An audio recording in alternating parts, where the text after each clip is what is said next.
आज हम बात करने वाले हैं एक ऐसे राजा की जो कभी झुका नहीं, जो कभी टूटा नहीं। एक ऐसा नाम जो आज भी भारत में स्वाभिमान और वीरता का प्रतीक माना जाता है। ये एक लाइन, सिर्फ एक लाइन ही उनके पूरे जीवन के संघर्ष, उनके अटूट संकल्प को बताने के लिए काफी है। जी हाँ, हम बात कर रहे हैं महाराणा प्रताप की। तो आखिर कौन थे महाराणा प्रताप और कैसे एक राजकुमार अपने उसूलों के लिए लड़ने वाला एक महान योद्धा बन गया? चलिए कहानी शुरू करते हैं उनके शुरुआती जीवन से। बात है साल 1540 की। मेवाड़ की धरती पर एक राजकुमार का जन्म हुआ। नाम था प्रताप। बचपन से ही वो मेवाड़ की मिट्टी में पले बढ़े और फिर 1572 में वो मेवाड़ के राजा बने। लेकिन ये ताज फूलों का नहीं, कांटों का था और ये जिम्मेदारी उनकी जिंदगी को हमेशा के लिए बदलने वाली थी। कहते हैं कि उनके बचपन में खिलौनों की जगह हथियार थे। उन्हें युद्ध कला, घुड़सवारी और तलवारबाजी में ऐसी ट्रेनिंग मिली कि वो इन सब में माहिर हो गए। मतलब बचपन से ही एक योद्धा तैयार हो रहा था। लेकिन उनके राजा बनते ही उनके सामने एक ऐसी चुनौती आ खड़ी हुई जो उनके स्वाभिमान की सबसे बड़ी परीक्षा लेने वाली थी। देखिए, ये वो दौर था जब पूरे भारत पर मुगल साम्राज्य का परचम लहरा रहा था और सम्राट अकबर की एक ही नीति थी, सभी राजाओं को मुगल शासन के अधीन आना होगा। और एक एक करके कई बड़े बड़े राजपूत राजाओं ने भी उनकी बात मान ली थी। तो यहाँ पे ना दो ताकतों का सीधा टकराव था।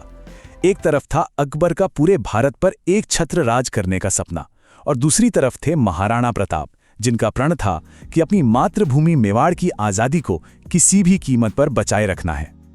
अब सवाल सिर्फ एक था, क्या महाराणा प्रताप भी बाकी राजाओं की तरह अकबर की विशाल ताकत के आगे झुक जाएंगे? उनका जवाब इतिहास में हमेशा के लिए गूंज गया। उन्होंने साफ कह दिया, मेवाड़ की आजादी हर चीज से बढ़कर है। और उनकी इस एक ना का नतीजा था एक भयंकर युद्ध, एक ऐसा महासंग्राम जिसे इतिहास आज भी हल्दी घाटी के युद्ध के नाम से जानता है।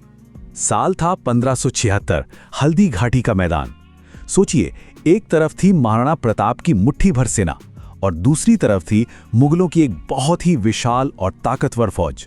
वो एक ऐसा युद्ध था जहां तलवारों की आवाज से आसमान गूंज उठा था। इस लड़ाई में उनका वफादार घोड़ा चेतक भी कमाल की वीरता से लड़ा, लेकिन अंत में वो वीर चेतक बुरी तरह घायल हो गया और अपने स्वामी की रक्षा करते हुए उसने दम तोड़ दिया। युद्ध तो खत्म हुआ, लेकिन महाराणा प्रताप का असली संघर्ष, उनकी असली परीक्षा तो अब शुरू हुई थी। ये उनके जीवन का शायद सबसे मुश्किल दौर था। जो राजा कभी महलों में रहता था, वो अब जंगलों में भटकने को मजबूर था। उन्होंने अपने परिवार के साथ बहुत ही कठिन जीवन बिताया। ना राजपाट था, ना महल, सब कुछ उनसे छिन चुका था। और हालात इतने ज्यादा मुश्किल हो गए थे कि जैसा हमने शुरू में सुना था, उन्हें और उनके परिवार को घास से बनी रोटियां खाकर गुजारा करना पड़ा। ये उनके संघर्ष की वो सच्चाई है जो आज भी रोंगटे खड़े कर देती है। पर इतनी तकलीफें सहने के बाद भी उनका हौसला नहीं टूटा। उन्होंने हार मानने से, आत्मसमर्पण करने से साफ इनकार कर दिया। और यहीं से, उसी राख से उठकर शुरू होती है उनकी वापसी की वो कहानी जो आज भी हम सबको प्रेरणा देती है।